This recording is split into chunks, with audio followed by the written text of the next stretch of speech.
नमस्कार, आप देख रहे हैं हर खबर हरियाणा और आपके साथ मैं हूं अमित शर्मा। वक्त है मेट्रो सिटी का। मेट्रो सिटी में सबसे पहले एक बड़ी खबर आपको हम बताते हैं।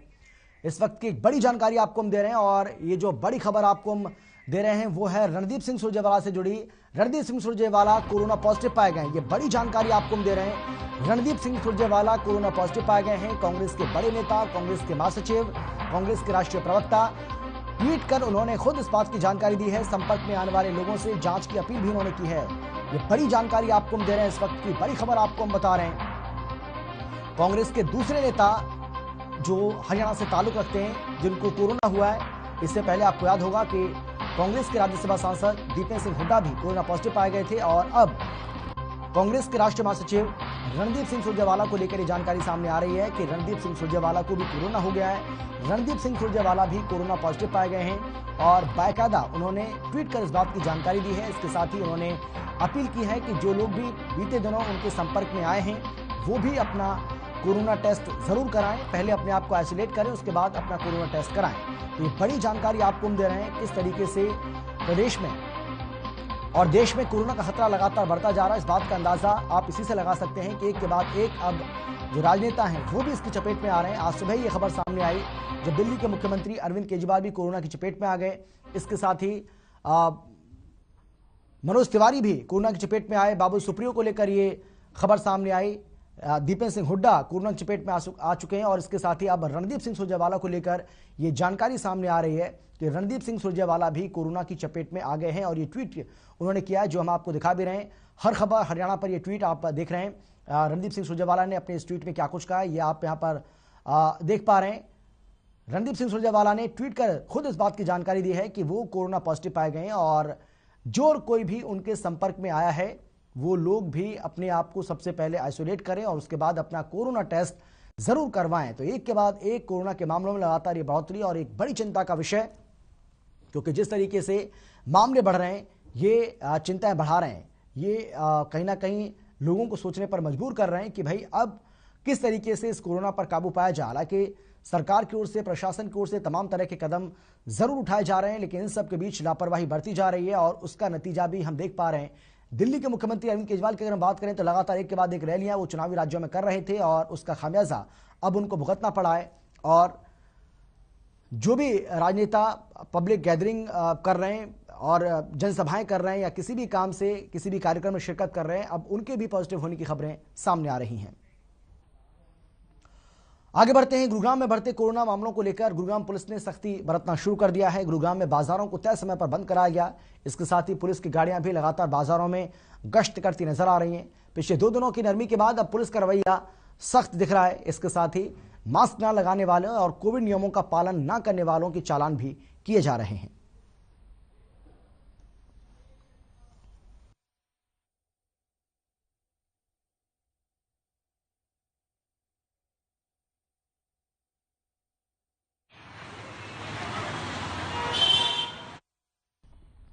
और अब जो खबर है वो भी गुरुग्राम से ही है, जहां गुरुग्राम के सेक्टर 4 CCA स्कूल में 15 से 18 साल के बच्चों को कोरोना की वैक्सीन लगवाई गई। जहां आसपास के रहने वाले बच्चे वैक्सीन लगवाने पहुंचे। स्वास्थ्य विभाग ने हर वैक्सीनेशन सेंटर पर 100 वैक्सीन ऑनलाइन और 100 वैक्सीन ऑफलाइन लगाने का टारगेट रखा है।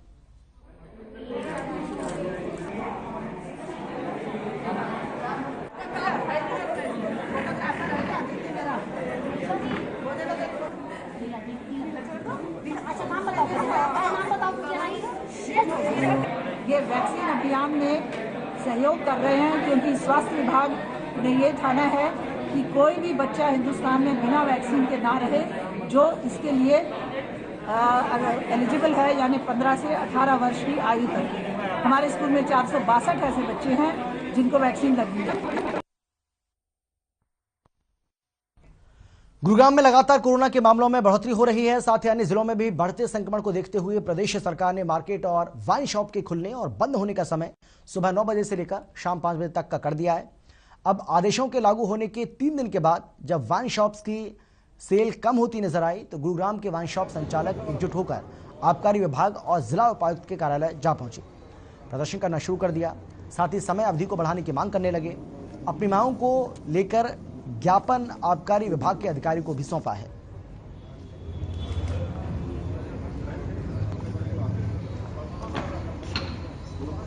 भाई जी रुक जाओ। हमारी मांग ये है कि जो भी 5 डिस्ट्रिक्टों में सरकार ने जो रेस्ट्रिक्शंस करी है ड्यू टू कोविड-19 उसमें वाइन शॉप को लेके जो टाइमिंग है वो 5 बजे बंद करने का टाइमिंग कर दिया गया, जिससे हमारी जो सेल है वो 80% के आसपास की सेल जो है वो 5 बजे के बाद होती है। जबकि सरकार ने हमारी कोई भी फीस में कोई रिलैक्सेशन नहीं दिया है ड्यू टू दिस टाइमिंग, जो कि हम लोग अब सारे ये डिमांड कर रहे हैं कि या तो हमारी दुकानें 11 बजे तक खुली जाए, हमारे को कोविड की जो भी रेस्ट्रिक्शंस और जो दी जाएंगी, कंप्लाइंसेस जो भी दी जाएंगी, सोशल डिस्टेंसिंग हो गए, मास्क हो गए, वो सारी हम फॉलो करने को। गुरुग्राम में ही नहीं बल्कि देश भर में लगातार कोरोना के मामले बढ़ते जा रहे हैं। दूसरी ओर ओमिक्रॉन भी अपने पैर पसार रहा है। गुरुग्राम में तमाम मॉल, सिनेमा घर के साथ साथ कई व्यावसायिक गतिविधियों को बंद रखने के आदेश पहले ही जारी किए जा चुके हैं, जिसका सीधा असर इंडस्ट्री पर पड़ रहा है। और यही कारण है कि उद्योगपति इस कोरोना की मार के बीच एक बार फिर से नुकसान झेल रहे हैं। इस पर मानेसर इंडस्ट्रियल एसोसिएशन के अध्यक्ष पवन यादव का कहना है कि जिस तरह से मिनी लॉकडाउन जैसी स्थिति बन गई है उससे कहीं ना कहीं इंडस्ट्री पर सीधा असर पड़ रहा है, जिससे पिछले 2 सालों में इंडस्ट्री को काफी नुकसान झेलना पड़ा है।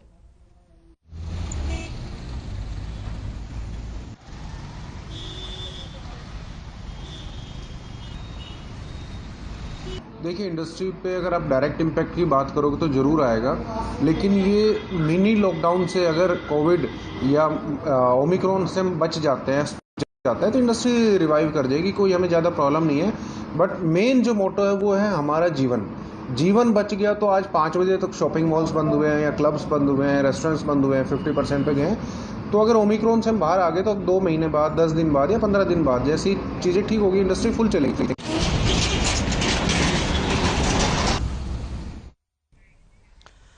गुरुग्राम के सिविल लाइंस के नेहरू स्टेडियम में खिलाड़ियों की आवासीय खेल अकादमी के लिए 25 कुश्ती लड़के यानी कि 25 एथलेटिक्स लड़के खिलाड़ियों के ट्रायल किए जा रहे हैं। और इसके लिए खेल एवं युवा कार्यक्रम विभाग की ओर से अलग अलग तिथियां निर्धारित करते हुए ट्रायल लिए जाएंगे।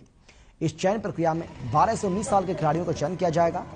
इस बारे में जानकारी देते हुए खेल एवं युवा अधिकारी राज यादव ने बताया है कि कुश्ती के खिलाड़ियों के लिए 7 और 8 जनवरी को गांव दौलताबाद के श्री पवन पुत्र व्यायामशाला में सुबह 9 बजे से लेकर शाम 5 बजे तक ट्रायल होगा। जबकि एथलेटिक्स के लिए 10 और 11 जनवरी को सेक्टर 38 के ताऊ देवीलाल खेल परिसर में सुबह 9 बजे से शाम 5 बजे तक ट्रायल होगा।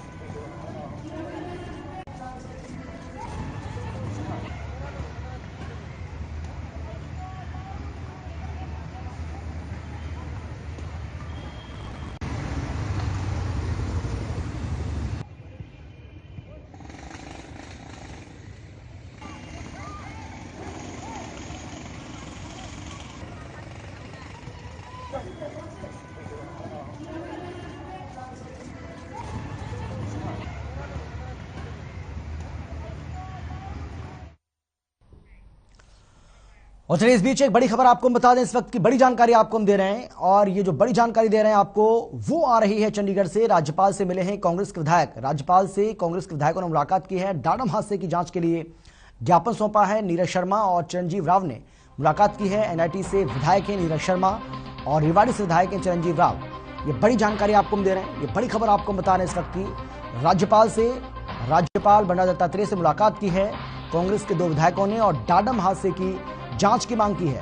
नीरज शर्मा जो कि एनआईटी फरीदाबाद से विधायक हैं और रेवाड़ी से विधायक हैं चिरंजीव राव, इन दोनों कांग्रेसी विधायकों ने मुलाकात की है राज्यपाल बंडारू दत्तात्रेय से। ये बड़ी जानकारी आपको हम दे रहे हैं, बड़ी खबर आपको हम बता रहे हैं, चंडीगढ़ से आ रही है।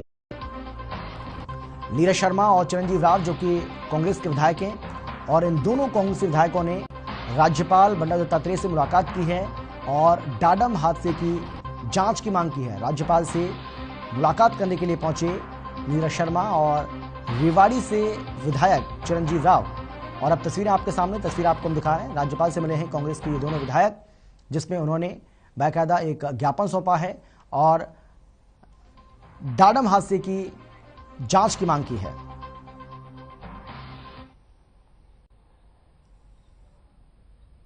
आज मैं और रेवाड़ी से हमारे साथी भाई चिरंजीव राव जी माननीय राज्यपाल साहब से मिलके जो भिवानी में इतना दर्दनाक हादसा हुआ है खानों के अंदर हमारे मजदूर भाइयों की जान गई।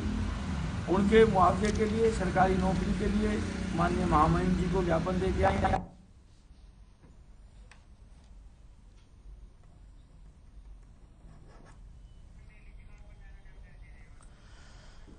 और चंडीगढ़ से हमारे संवाददाता रवि चंदेल हमारे साथ जुड़ गए हैं ज्यादा जानकारी के साथ। रवि, दीजिए पूरी जानकारी, बताइए क्या कुछ मांग की गई है इन दोनों कांग्रेस विधायकों को ओर से इस पूरे मामले को लेकर?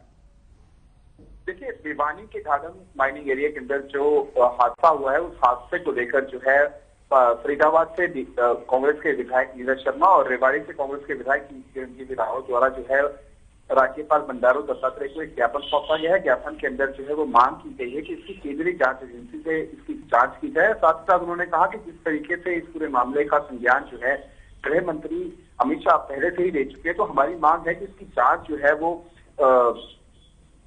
की जाए, केंद्रीय जांच मंत्री से की जाए। और साथ ही साथ उनका ये भी कहना है कि जो जिन मजदूरों की इसमें मृत्यु हुई है, उनको जो है उचित मुआवजे के साथ साथ उनके परिवार को जो है वो सरकारी नौकरी भी मिले। जी बिल्कुल, बहुत शुक्रिया आपका रवि, इस तमाम जानकारी के लिए बहुत धन्यवाद। तो राज्यपाल बंडारू दत्तात्रेय से मुलाकात की है कांग्रेस के दो विधायकों, जिसमें रेवाड़ी से विधायक चिरंजीवी राव और फरीदाबाद एनआईटी से विधायक नीरज शर्मा, जिनकी तस्वीरें आपको हम दिखा रहे हैं। राज्यपाल बंडारू दत्तात्रेय से मिलकर उन्होंने डाडम हादसे की सही से जांच कराने की और इसके साथ ही जो लोग पीड़ित हैं, पीड़ित परिवारों को मुआवजे की मांग भी इसमें की है। गुरुग्राम के मानेसर नगर निगम की ओर से नेकी की दीवार शुरू की गई है। इस पहल का शुभारंभ संयुक्त आयुक्त अलका चौधरी ने किया। नेकी की दीवार के माध्यम से यह संदेश दिया गया कि अगर आपके पास कोई वस्तु है तो यहां पर दे जाएं, और अगर आपको किसी वस्तु की जरूरत है तो यहां से ले जाएं। आपको बता दें कि खो कासन गांव के टेम्पो स्टैंड के पास बनाई गई है। इस नेकी की दीवार से अब काफी जरूरतमंद लोगों को मदद भी मिलेगी।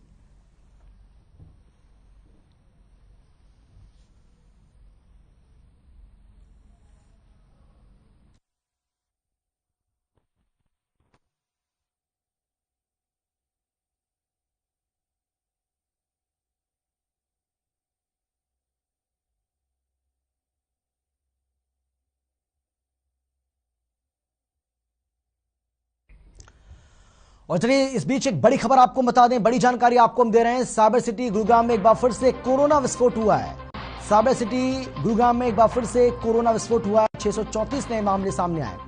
ये बड़ी जानकारी आपको हम दे रहे हैं। साइबर सिटी गुरुग्राम में कोरोना के मामले लगातार बढ़ते नजर आ रहे हैं। 634 नए मामले एक बार फिर से साइबर सिटी गुरुग्राम में सामने आए। ये इस वक्त की सबसे बड़ी खबर आपको हम बता रहे हैं। साइबर सिटी गुरुग्राम में कोरोना के मामलों में एकाएक बढ़ोतरी देखने को मिल रही है और 634 और नए मामले सामने आए। एक तरीके से कोरोना विस्फोट इसको कहा जाएगा, क्योंकि जहां पहले हम देख रहे थे कि गुरुग्राम में इक्का दुक्का मामला ही सामने आ रहा था कोरोना का, लेकिन अब अचानक से इसमें बहुत ज्यादा बढ़ोतरी देखने को मिली है। तो साइबर सिटी गुरुग्राम में कोरोना विस्फोट हुआ है, क्योंकि 634 नए मामले एक बार फिर से सामने आए। 634 नए कोरोना के मामले सामने आए हैं साइबर सिटी गुरुग्राम में। अचानक से इन मामलों में बढ़ोतरी होना वाकई में एक बड़ी चिंता का विषय। और साइबर सिटी गुरुग्राम की अगर हम बात करें तो राजधानी दिल्ली से सटा हुआ इस जिला हरियाणा का, और इसीलिए खतरा यहां पर ज्यादा बना रहता है, क्योंकि दिल्ली में हम देख रहे हैं कि किस तरीके से वहां लगातार मामलों में इजाफा हो रहा है और अब वहां वीकेंड लॉकडाउन का ऐलान भी कर दिया गया है। वीकेंड कर्फ्यू वहां पर रहेगा पूरी तरह से, और ऐसे में साइबर सिटी गुरुग्राम में भी मामलों में बढ़ोतरी देखने को मिल रही है।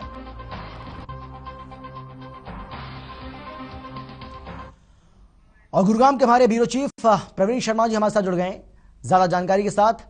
प्रवीण, हमें दीजिए पूरी जानकारी, किस तरीके से ये मामले जो हैं एकाएक देखने को मिल रहे हैं, क्योंकि 634 मामले एक ही दिन के भीतर सामने आना अपने आप में बड़ी चिंता का विषय है। और क्या इसमें यह भी पता चल पा रहा है कि ओमिक्रॉन के इसमें कितने मामले?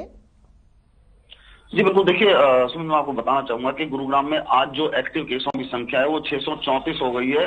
और अगर बात करें हम कि एक ही दिन में 634 केस मिलना कहीं ना कहीं चिंता का विषय है, क्योंकि जिस तरह से हम लगातार दिखा रहे हैं कि बाजारों में जो लापरवाही हो रही है, कोविड नियमों का पालन नहीं किया जा रहा है, यही वजह है कि जो लगातार केस बढ़ते जा रहे हैं। अगर हम बात करें तो गुरुग्राम में आज 2316 एक्टिव केस मौजूद हैं जिनका इलाज चल रहा है, जिसमें से कुछ लोग होम आइसोलेशन में और कुछ का जो है हॉस्पिटल में इलाज चल रहा है। तो अगर इस तरह से हम देखें, जिस तरह से लापरवाही लगातार बढ़ती जा रही है, बाजारों में जो लगातार भीड़ उमड़ रही है, जो कोविड प्रोटोकॉल का पालन नहीं किया जा रहा है, वो कहीं ना कहीं इसकी वजह साफ तौर पर नजर आते हैं। बिल्कुल। क्या इसमें यह भी जानकारी मिल पा रही है प्रवीण की क्या ओमिक्रॉन के कितने मामले, इसमें ऐसी कोई जानकारी अभी तक कोई पुष्टि? जी देखिए, जो जीनोम सीक्वेंसिंग है उसके लिए लगातार सैंपल भेजे जा रहे हैं और उनकी रिपोर्ट आने के बाद पुष्टि हो पाएगी। लेकिन जो ऑफ द रिकॉर्ड हमारी बात हेल्थ वर्कर्स से हुई है, उनका कहना है कि अगर ये मान के चलेंगे 50% जो इसमें आंकड़ा है वो ओमिक्रॉन का है, क्योंकि जो सिम्टम्स हैं उसमें साफ तौर पर दिखाई नहीं देता कि ओमिक्रॉन का पेशेंट कौन है और कोरोना का पेशेंट कौन है। तो कहीं ना कहीं उसकी रिपोर्ट का इंतजार किया जा रहा है और रिपोर्ट आने के बाद ही कंफर्म हो पाएगा कि ओमिक्रॉन के कितने केस लगातार बढ़ रहे हैं। बिल्कुल प्रवीण, आप इस बड़ी खबर पर नजर बनाए रखिएगा। अपडेट के साथ एक बार फिर से आपके पास जरूर आएंगे। फिलहाल आपका बहुत बहुत शुक्रिया इस तमाम जानकारी के लिए, तमाम बातचीत के लिए।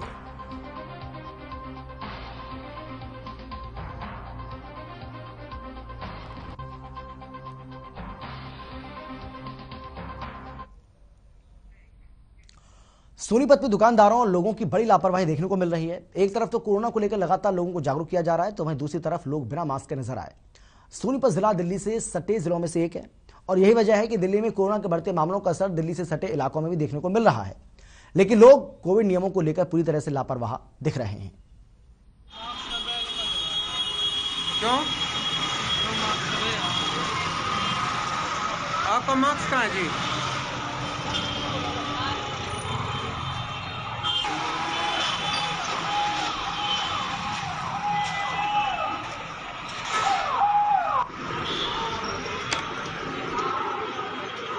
मास्क कहाँ है भाई? मास्क अभी निकला है, बस अभी लगा रहे हैं।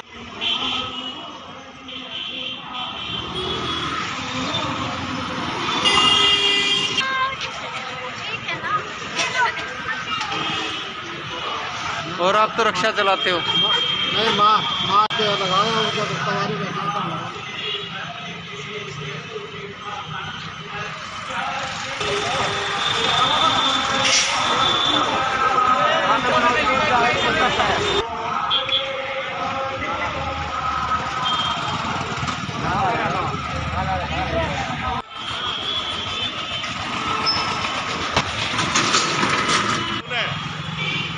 भाई आप लोगों का मास्क कहाँ है?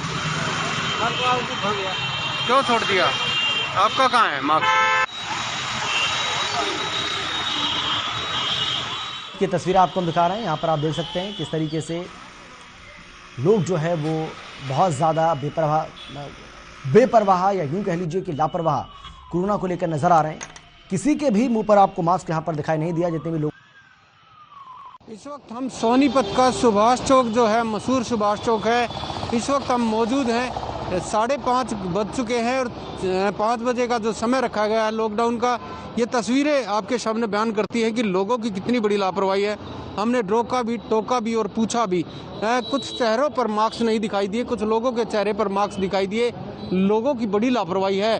शासन और प्रशासन का प्रयास है कि लोगों को जागरूक किया जाए। ये तस्वीरें बयान करती है कि बाइक सवार दिखाई दे रहे हैं आपको और आम नागरिक दिखाई दे रहा है। कहीं ना कहीं लोगों की काफ़ी बड़ी लापरवाही है। ऐसे में लोगों की लापरवाही बड़ा संज्ञान ले सकती है। सरकार के लिए सामने बड़ी चुनौती है और लगातार सरकार का प्रयास है कि लोगों को कैसे न कैसे बचाया जाए और लोगों को जागरूक करने का प्रयास है। लगातार लोगों को से अपील भी है कि मास्क लगाकर चले, सोशल डिस्टेंसिंग का ध्यान रखें, दोनों वैक्सीन लगवाएं ताकि देश को बचाया जा सके। गति को जो है, जो विकास की गति है उसको पटड़ी पर रोका जाए, छोड़ा जाए। लेकिन लोगों की बड़ी लापरवाही दिखाई दे रही है। ऐसे में लगातार लोगों की लापरवाही यही कि किसी के चेहरे पर मास्क दिखाई देता है, किसी के पे नहीं, तो ये काफ़ी बड़ी लापरवाही है। सोनीपत प्रशासन लगातार प्रयास में है कि लोगों को जागरूक किया जाए।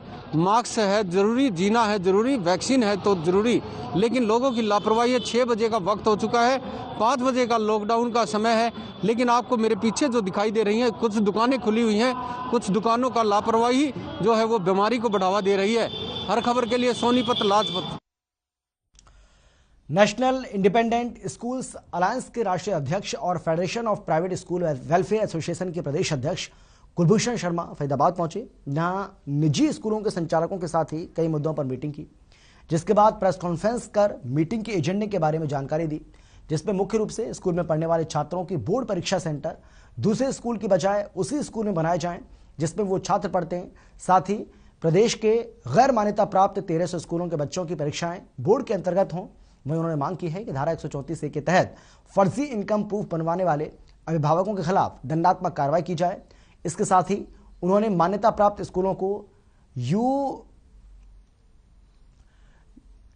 UDISE नंबर देने की भी मांग रखी है ताकि शिक्षा देने का काम सुचारू रूप से चल सके।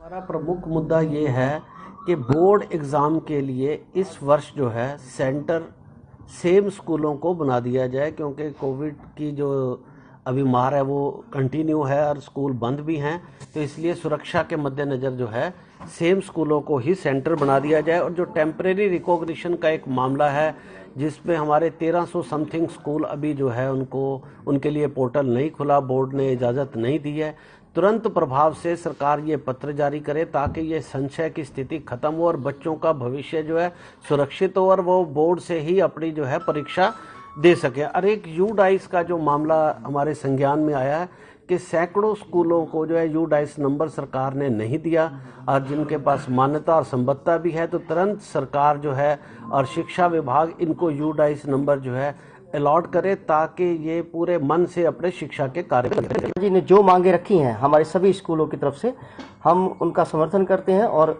पुरजोर तरीके से ये मांग करते हैं कि इन मांगों को जल्द से जल्द पूरा किया जाए। जो मांगे रखी गई हैं, पूरे फरीदाबाद के कितने स्कूल हैं जो इसमें समर्थन कर रहे हैं आप? फेडरेशन की तरफ से हमारे लगभग 200 स्कूल्स ऐसे हैं जो यहाँ पर मेंबर्स हैं, और उन सभी की मांग ये है जो शर्मा जी ने ऑलरेडी पहले बात है, जहां प्रशासन के आदेश के बावजूद भी ठेके रात खुले रहे।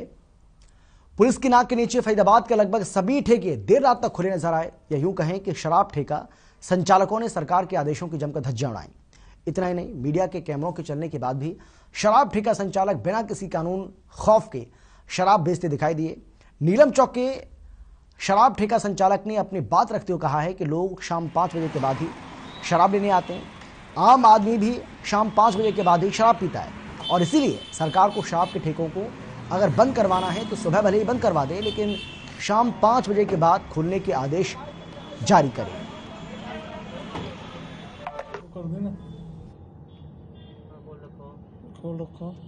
शराब खरीदने आएगा 5 बजे, आप सब भाई शराब पीते हो। 5 बजे से पहले कौन शराब खरीदता है और कौन पीता है शराब को? 5 बजे तक तो सबके वर्क फ्रॉम होम चल रहे, ऑफिस की छुट्टी नहीं हुई है। कस्टमर उसके बाद मजबूरन क्या बूट लेगर से शराब लेता है, महंगी शराब लेता है 5 बजे के बाद। कस्टमर यहाँ पे कल 10 बजे तक शटर पे लाते मार रहे शराब के लिए। जिसको पीनी है, इतनी शराब से प्रॉब्लम है तो यार इसको बिहार की तरह बंद कर दो शराब को। अगर इतनी गैर कानूनी चीज है तो पीने की चीज है और रात को पीने की चीज है। शराब के ठेके तो 5 बजे से 10 बजे तक खोल दो, दिन में क्यों खोले? अब 6 बजे हमारी छुट्टी होती है, ड्यूटी से घर जाएंगे, पहले हाथ मुंह धोएंगे, बंदा फिर जाएगा ना ठेके पे, कि पहले सुबह ही आ जाएंगे यहाँ पे। 8 बजे से ड्यूटी में जाना जिसने, वो सुबह कैसे जल्दी आएगा बताओ? 6 बजे के बाद ही जाएगा, 7 बजे के बाद ही आएगा। सरकार 5 बजे बंद हो जाते हैं, उसके बाद क्या करेगा बंदा? ब्लैक में लेगा, वो ब्लैक में लेगा तो नकली शराब आएगी हाथ में, नकली शराब पिएगा बंदा तो काम खराब होगा। तो ब्लैक मिल रही है क्या फरीदाबाद में? हर जगह मिलती है, पहले कहाँ नहीं मिलती है, गली में मिलती है भाई साहब। अच्छा, के पीछे ही मिल रही है। तो इस तरीके से क्या और ब्लैक मार्केटिंग नहीं बढ़ जाएगी 5 बजे तक? ब्लैक मार्केटिंग बढ़ेगी, नकली शराब बढ़ेगी, और क्या होगा?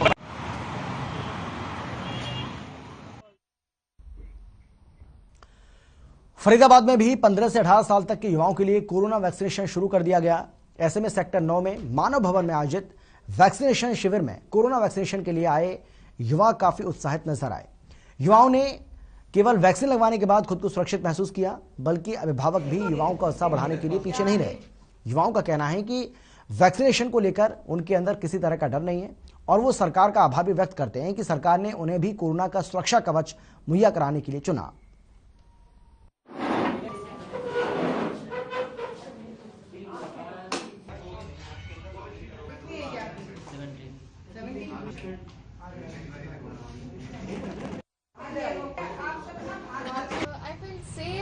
कॉन्फिडेंट कि अब हमें वैक्सीन लग जाएगी, हम थोड़ा सिक्योर फील करेंगे, प्रोटेक्टेड फील करेंगे। हमें स्कूल वगैरह जाना होता है, हम थोड़ा और अच्छे से मतलब और पूरे कॉन्फिडेंस के साथ जा सकते हैं। हम वैक्सीनेटेड हैं और सैनिटाइजर मास्क वगैरह हम सब लोग लगाते ही हैं और सोशल डिस्टेंसिंग हमें खुद से करनी होती है, वो हमारी रिस्पॉन्सिबिलिटी है।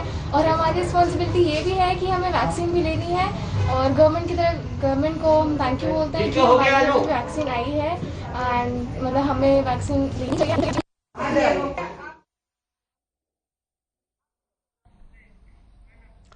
और इसी के साथ मेट्रो सिटी में फिलहाल इतना ही। छोटे से ब्रेक के बाद फौरन लौट रहे हैं। आप देखते रहिए हर खबर हरियाणा।